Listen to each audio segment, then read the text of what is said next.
దేవుడు ఇంకొక మాట కూడా అన్నాడు.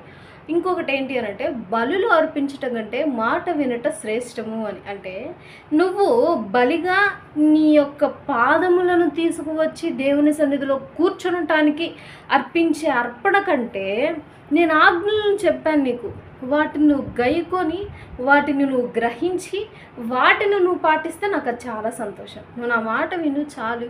నువ్వు ప్రతి ఆదివారము పలోమంటూ ఆదివారము ప్రతిసారి చర్చిలో ఎప్పుడు మైకి పెడితే పరిగెత్తుకుంటా వెళ్ళిపోయి నువ్వు చర్చిలో కూర్చోక్కర్లే.